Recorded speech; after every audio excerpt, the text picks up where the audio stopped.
Hey everybody, welcome back to another episode of the SNS Sportscast. As always, there's Santa, I'm Sack. Today we're going to be going over the NHL as they just announced. This year's playoffs are going to be a 24-team tournament, something that none of us have ever seen before in the history of sports, especially the history of hockey. Maddie, what do you think about this, and to introduce where the games are going to be played? Because as we know, a lot of arenas are closed with the Mhm. virus. Yeah, and you said it perfect to start. 24 teams out of the 31 are going to make the playoffs this year in this Hmm. unfortunate circumstance with the coronavirus. Yep. 24 teams are going to be 12 from each conference. Bottom seven, of course, don't get in. The games are going to be played in two cities instead of just one, which is nice Right. because it at least gives the teams a little bit less travel potentially. Maybe one of the Yeah. divisions, like obviously the Western Conference, they can play somewhere a little bit closer to home, in the East, and the East can play somewhere closer to home because it'll prevent them from having to travel too much. So, real quick, I mean, the hub cities that they're talking about playing in nobody's really sure what they're going to be exactly, Right. but it's going to be two of these following cities, which is something we do know: is Chicago, Columbus, Dallas, Edmonton, Vegas, Los Angeles, the Minneapolis, St. Paul area, Pittsburgh, Toronto, and Vancouver. Yep.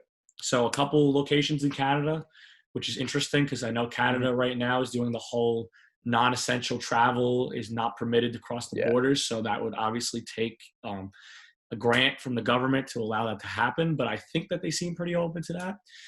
And yeah, I don't know if they'd have like a necessary preference of which cities they're going to be right now, but Hmm. those are the eight that they believe Yeah. it's going to come down to. So Yeah. that's basically it where they're going to play. So Ant, why don't you decide? Why don't you talk about a little bit what the format itself is going to be like within the each round? Yeah. So all those cities, all good viable options. I like it. Wherever they pick, they pick. I'm just glad we're getting hockey back. Mhm. So these games are going to be taking place. 24 teams. The top four teams in each conference, they'll both have a bye. So for the East, that's the Bruins, the Lightning, the Capitals, and the Flyers. They each have a bye. And what will happen is those four teams in the first round, or the play-in round, if you want to call it, they'll all play each other in a little round robin style tournament, and that'll determine where they get seated in the first round of the playoffs. For the West, it's the Blues, the Avalanche, the Golden Knights, and the Stars. They all have a bye. And then it's going to be the next eight remaining teams. It's going to be the 5 seed versus the 12. The 6 plays the 11. The 7 plays the 10. And the 8 plays the 9. So what happens is it's going to be a play-in round. And that first play-in round is a best-of-5 series. So teams like the Rangers, they wouldn't have made the playoffs, now they do because the NHL extended it by 3 total teams. What happens is it'll be a best-of-5. Then moving on to the first round, which is your traditional playoff style where there's 16 teams, 8-8. That's going to be either a best-of-5 or a best-of-7. The NHL has not determined that. Also, the second round, so the conference semifinals, also hasn't been determined, either a best-of-5 or a best-of-7. The NHL hasn't announced that just yet. And then the conference finals and the Stanley Cup finals are your traditional 7-game series. So a lot of hockey to be played. We don't know the 2 series, whether it's going to be 5 or 7. Either way, it's going to be great. It's going to be something like we've never seen before because we have never seen it before. It's something just a weird format in a weird time in the world. But I think this is what all humans and everybody all over the world needs to see, and that's Mhm. hard-nosed playoff gritty hockey. And it's going to take on a whole nother element, and I can't wait. Yeah, no, very exciting stuff. I mean, it's going to give us something nice to watch. Everybody loves playoff hockey. Yep. I know we're unfortunately not going to be able to experience fans in the arenas, which is one of the Right. things, in my opinion, that makes playoff hockey Yes. so great. Yep. Definitely. But, but I mean, look, it's something. I'm sure these Hmm. players and these coaches and the fans are all dying to watch some hockey and play some Yep. hockey. So yeah, I look. I think it's good. I think it's good for the sport, and I think it's good for the world right now. Because honestly, nothing's more healing than sports during a time that's 100%. everybody can get together and obviously social distance, but Yeah. watch the games and stuff. It's just great. Yeah, It's I great. love it. It's going to be your 2 cities. You'll have your 12 and your 12. I mean, listen, we know the traditional playoffs, it's always just 16 teams, 8 per conference.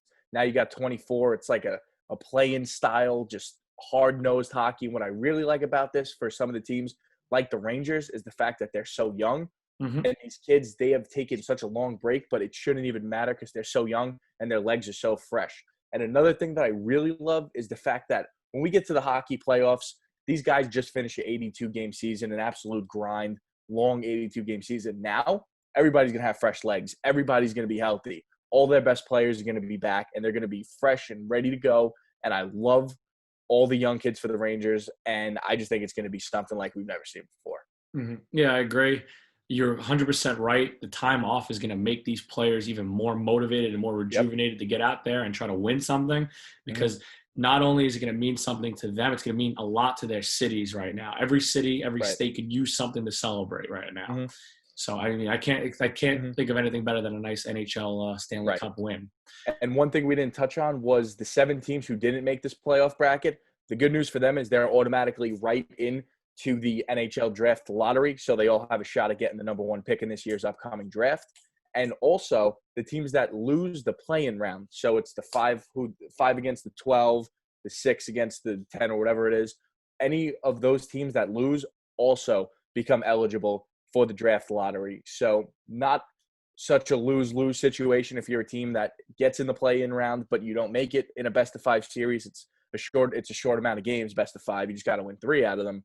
So the good news is, even if you do lose that, you are eligible for the draft lottery. So I like the fact the NHL did this. Yeah, I was just about to touch on that. I was going to say, for a team like the Rangers, or even more, like the first thing that pops into my head is, like, I'm looking at the standings right now. And I look at a team like the Chicago Blackhawks, who currently sit on the bottom of the Central Division.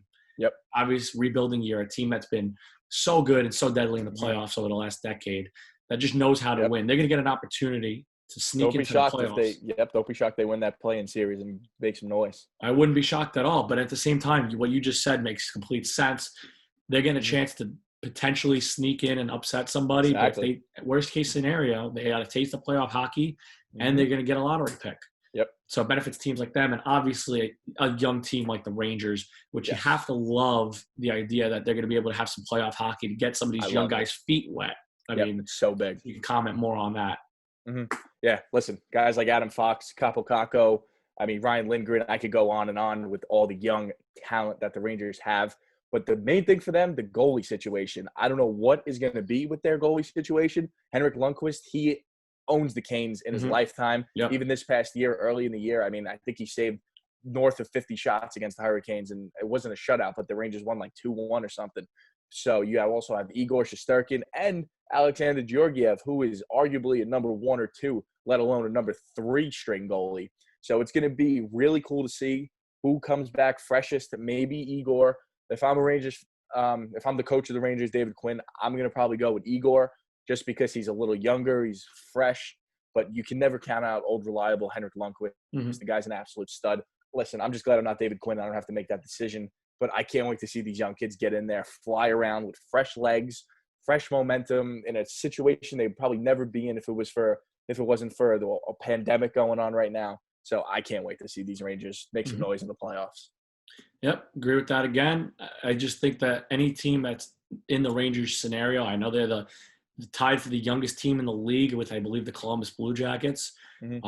So to just get this valuable playoff experience, I know it's not the same. I know it's not in front of screaming fans, where it's probably 10 times harder to win on the road in an NHL playoff game than and I feel like in most sports in general.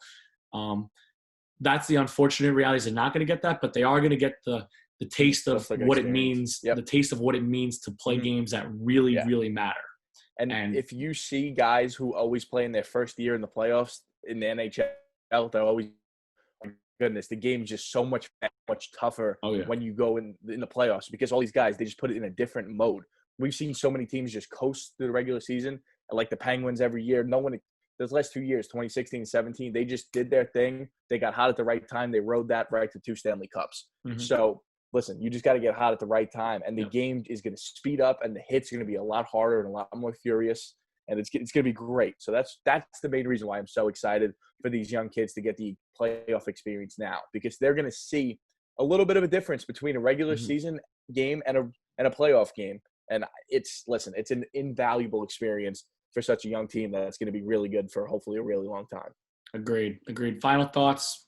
I really do like this postseason Mhm. format. I think they did a really good job with it, Yep. especially the whole lottery thing, including the teams Right. that They did that right lose by that those first teams. round. I Mhm. agree because, for example, like a team like the Pittsburgh Penguins, who currently sit at they would be the 5 seed in the Eastern Conference. A team like that shouldn't have to get necessarily hurt by losing to the 12 seed. I mean, if they lose to the 12 seed, it's good that they're getting a chance to get a lottery pick in return for that, because I'm sure it's a Right. couple teams right at the top weren't thrilled with the idea of having to play an extra round, Mhm. but during times like this, it's good that they were able to come to a compromise and Yeah. give everybody a fair shot and Yep. fair game. So And the league took a league-wide vote, all the owners and the general managers, I believe, and only 2 teams said no to this entire proposal. That was the Lightning and, of course, Carolina Hurricanes, because I they can see petrified why. those young guns on Broadway. No, I'm just Hmm. kidding. But these 2 teams were the only ones that said no. So you know what? The whole league is on board with it except for 2. And you know what? They gotta roll with the punches and then play the playoffs. Yep. Yep, agreed. I mean, this is as Mhm. difficult as it's going to get ever. So if they Yep. get able to manage their way through times like this and come up with a format like this that's going to please Mhm. fans and gamblers Exactly. all over the Yep. world, then I'm glad they were able to find a way to do it. Yeah. All right, guys. So in our next couple videos, as we get closer to the NHL playoffs, we're going to bring you series by series updates, who we like, who we dislike, break them all down, the 5 seeds, the 12 seeds, the 1 seeds, you name it. It's going to be great because it's all happening and it's all great here on the SNS Sportscast. Thank you guys so much for sticking with us again, from Santa and from Sack. Peace out. Till next time. All Thanks. right.